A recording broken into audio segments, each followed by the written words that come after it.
The day has come. This is 1070 Ti. I want the core from this board. I'll be using this weird contraption that I managed to put together. This is it.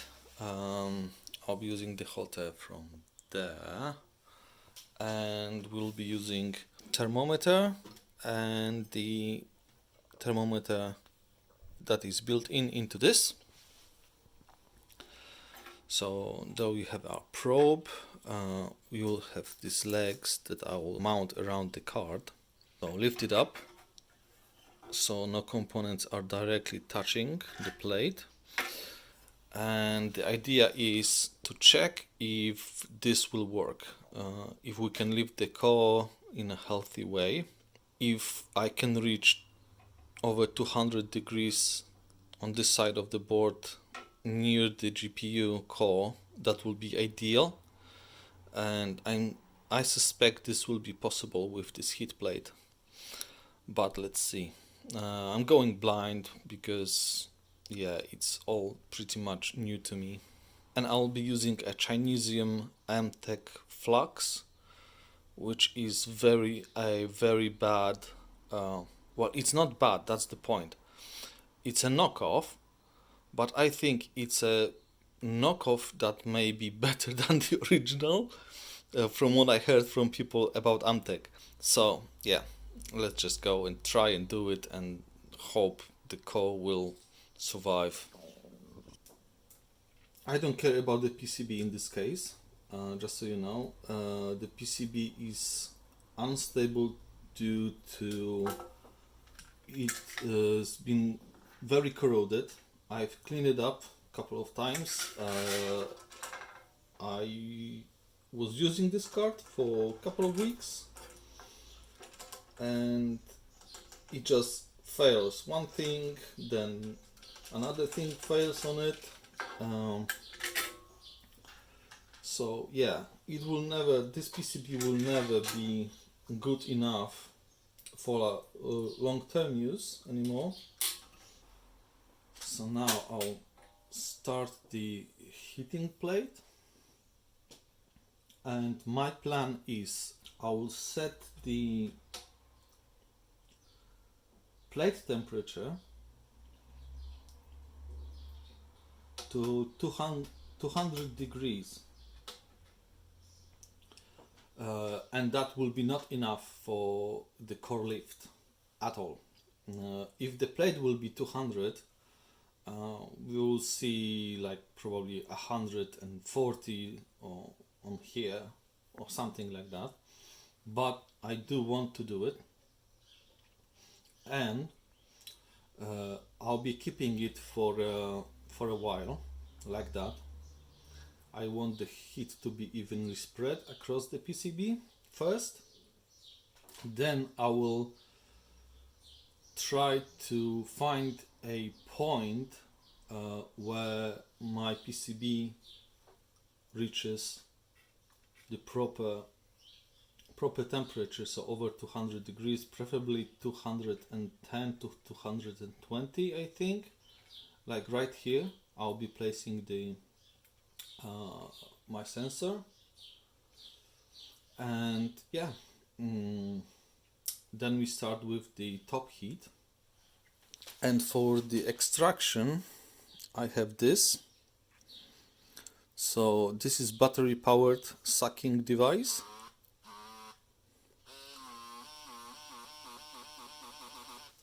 It sucks.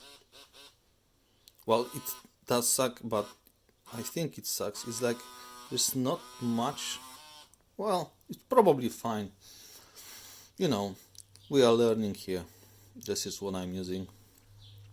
Well, now let me stop the video and I'll be back, because this heat plate takes its sweet time to go into temperature. So like I said, for now 200, and once this reaches this temperature, I'll wait about 10 minutes and then start fiddling with the settings, and I'll place the probe, of course, there. And at that point as well, I will add the flux all over the core. Guys, what is happening here? Can anyone tell me? I set this heat plate to 260. It's almost there. I have the card on stands, right? And the PCB is only 90. Shall I wait? I think I'm wasting too much heat because of the screw stands. So now I'm setting it to 360 because at 260 the PCB pretty much stayed at just 100. It's probably way hotter where the screws are, the stands slash screws, but I'm interested what's near the core. So yeah. A few moments later. The thing is now off, as you can see here. Unfortunately, because this is not IR or infrared preheater, the stands, even though they are not that high, right? These are the smallest screws you can buy like that, or at least I think so. The energy loss is just too much. 350 was here, and on the PCB I only had 130. It's too much energy loss. It doesn't make sense. So back to the drawing board. Of course, not immediately because it's super hot. But I'll take all the screws out, and I will just use the safe temperature or safe-ish temperature for the back components. Even though, again, I don't care about this PCB, it's all in the name of learning, right? Okay, so now we are 250 and we have 175 with a minimal air, and we are 160 on the substrate, but it's still rising, so I'll leave it at that for now. So now it's 180 at the substrate and rising. We have 200 to 80, nothing changed on the heat plate. I don't want to bring it more. Yeah, it's soon the poking time. Okay, we are on 220 on the substrate, so this is what I wanted. I'll let it sit for a minute, but you see, because my thing sits so high, I don't get the entire temperature on the chip from the top, so I needed to bump 20, and I think that does it. That's maybe the temperature difference I need to have the 220 on the chip. So I'll be poking it around soon. It's now soaking. I will not be changing anything, and I hope at some point it will just start moving. Yes, so it started now.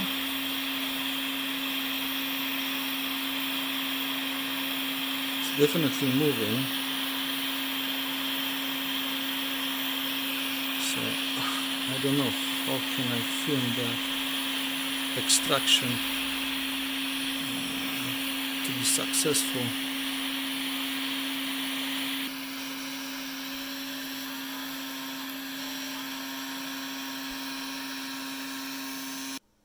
Right, so yeah, it's a couple of hours later. I had to do some stuff. I think the core came out pretty nicely. So this is the donor that we will clean in a minute.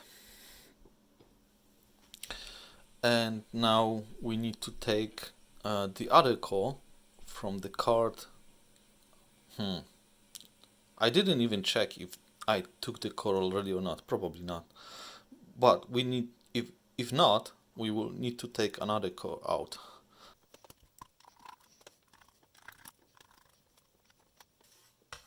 Oh, In fact, the core was already taken out. Can't remember doing that, to be honest, but it is what it is. So I guess the next step is to reball 1070 Ti a core, but the issue is I don't know if I have a stencil for this. So it will be either manual or via stencil. Let's see what I have.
Yeah, I know. I've dropped it. I always do. I drop stuff. Let's see the pads. Yeah, I reckon the pads will be good after the cleaning I did. That was sufficient. Problem maybe here. Let's see if all the caps are still there.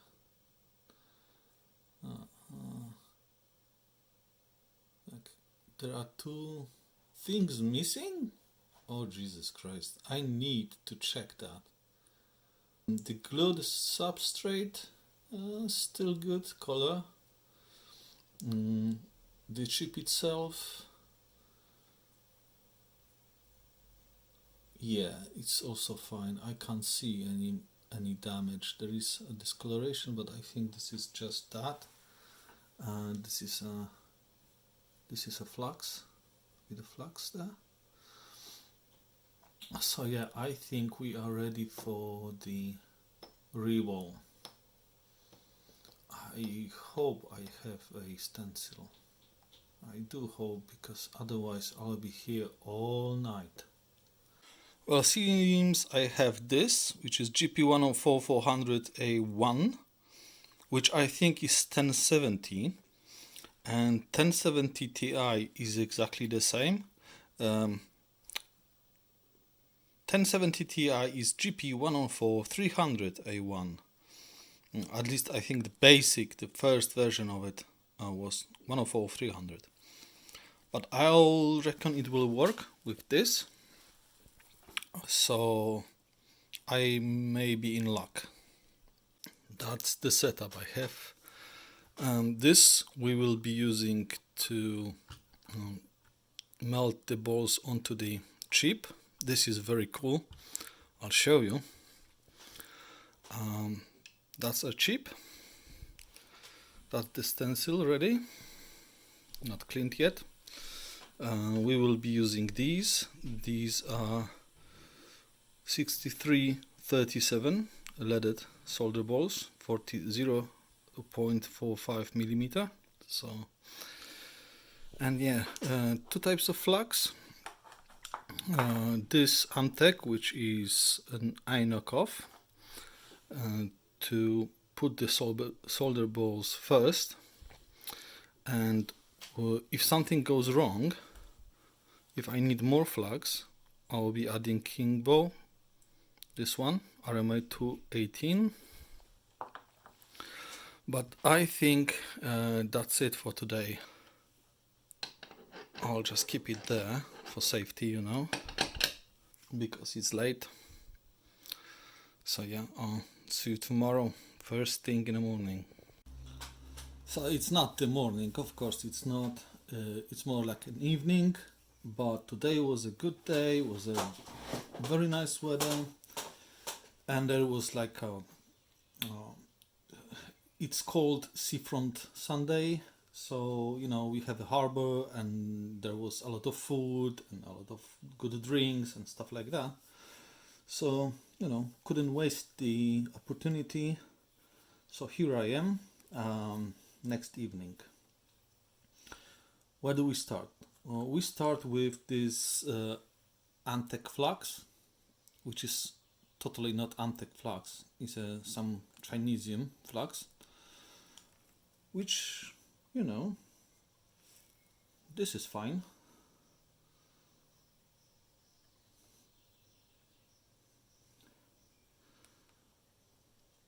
Like everyone I seen on like Discord, on YouTube videos, they say, yeah, the flax is super important.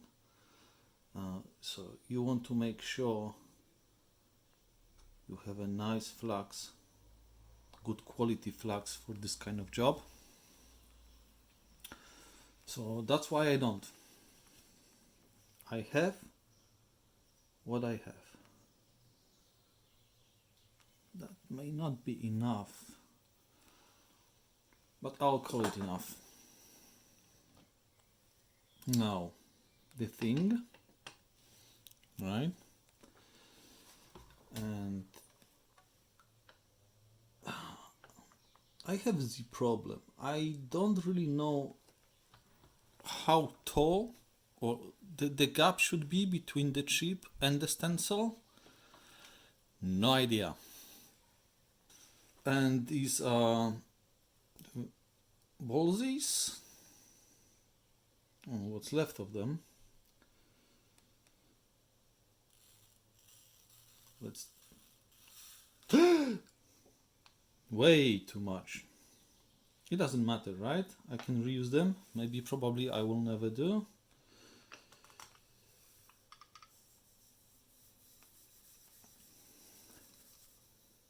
Okay.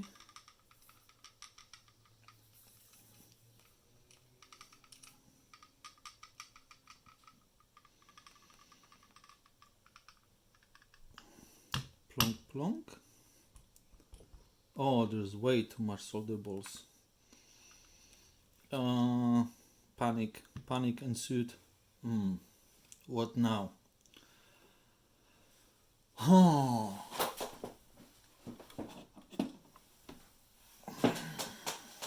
I have this here cup. I can maybe pour them out. Yes, and that's future me problem what to do with them.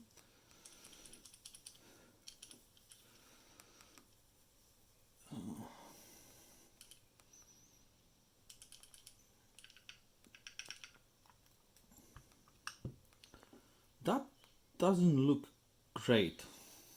I'll show you. Times 2. So I think they are too pronounced. What I'll try to do, I'll try to lift the stencil. Like, you can regulate the height, the gap I told you about between the stencil and the chip with those guys here. So I'll try to do that, but there is no way I can film it so you will know what is going on. Also, not all of them are in, but that's easy. I'll shake it a bit more. Well, I did manipulate it a bit, but I feel like I'll do more damage than good in this case, So if I try to lift, let's try to lift it and see if the balls are indeed staying on the chip.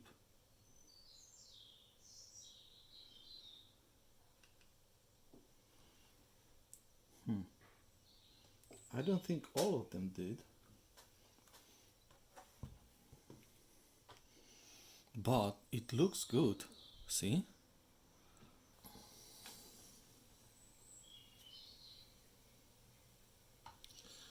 They are all, unfortunately, way to the right. There is one missing. So I think another one missing and another one.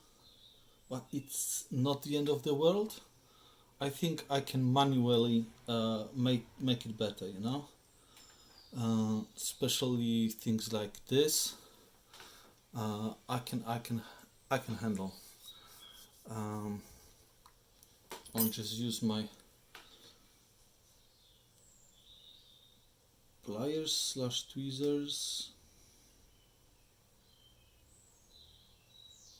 Can push those guys in place, you know, like that. It took me probably 10 minutes maybe.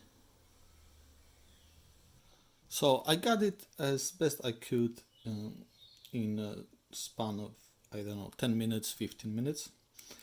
And there were 3 or 4 missing balls, and there was one pad with 2 balls for whatever reason. And I wonder, is that me, or that is because I bought the cheapest stencils I could find on AliExpress? Because you know, the entire center area was fine, and this corner was fine, but this corner, and that corner weren't fine. So how come like 2/3 of it is fine and the balls is sit where they should, but 1/3 is not fine? Is that stencil or me? Bleep bloop down in the comments if you know. So the most difficult thing in all this process for me will be to transfer this chip onto that without disturbing all the ballsies and losing all my work to this moment. Can I just use my fingers?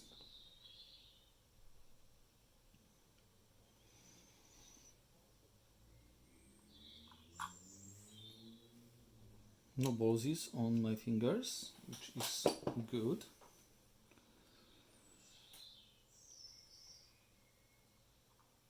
So now what I need to do, I need to turn on this thing I have, and this is a hot plate, and it will go up. It's on 20 degrees. I'll set it to 230 degrees. All right, and now we will wait, I think, or it's like you need to press and hold plus. Yes, press and hold plus, and it will now slowly ramp up into temperature. This it's at 50 now, so it will take a moment. I already see big problems.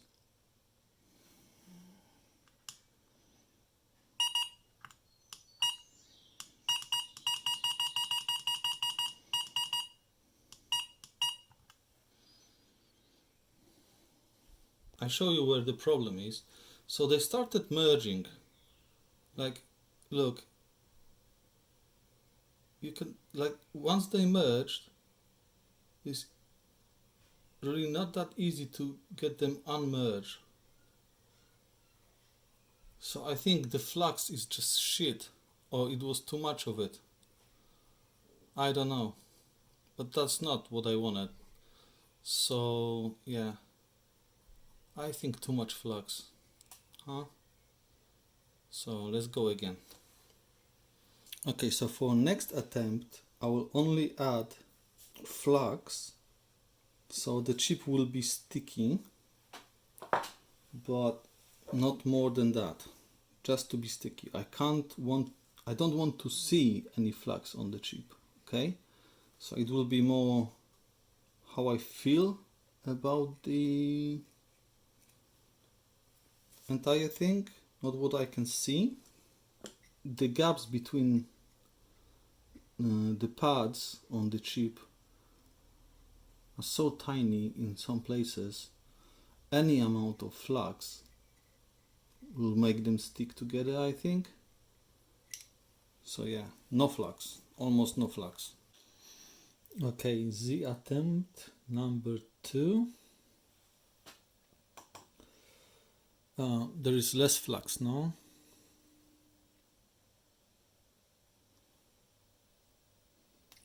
So release the chip. Get the chip onto here.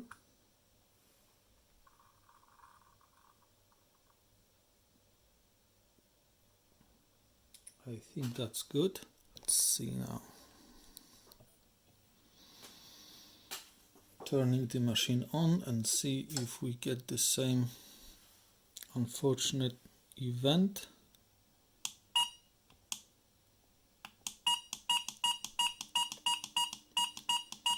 Only going to 20. Start. 220 should be okay.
Okay, so this went rather poorly.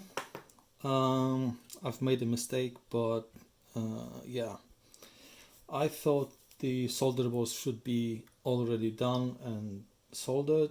The chips should be in place, but it wasn't. So yeah, not ideal, but it doesn't look bad, you know, overall. Like the balls are still there, I can see them, and yeah, like nothing really melted uncontrollably, so to speak. So yeah, but that was first time I was doing this, so I didn't really know what to expect, where the chip should be ready and stuff like that. So let's now measure all the voltage rails and see if there is a chance connecting it to a computer. Okay, so here are probes, black on something metal, which will be ground, and first 1.8. No, that's specs, sorry. It's 154 ohms. That is good. Whatever this is, it's high. What else do we have in the vicinity? 12. Good. That's probably 5. Good. Oh, there's one more, just right here. 1.6K on the other side. Maybe that will be a good ground. Yeah, it's good ground. Okay, so that I hope it's a VCO because it measures 0. Let's go to 200 ohm range. Yeah, so the other side, 52 ohms. So we have 52 ohms on V mem, and V core seems like it's not shorted. It shows 0.02. Yeah, we might have a chance, but it can still explode. I really don't know, but yeah, let's try it. In fact, let's not check it now, because this video is half an hour already as I'm editing it, and unfortunately the PCB I've soldered the core onto is not good. It's not functioning PCB. I thought it will be, but there is entire separate thing about it. It's a really weird fault. Not something that you can often see. And yeah, no spoilers, but there is a good, very good, in my opinion, repair on it. So I'll split the video here to two parts. Let's name this part core and the part 2 PCB. All right. So thanks for watching for now, and I'll try to post the other half as soon as possible this time, I promise. See you guys later.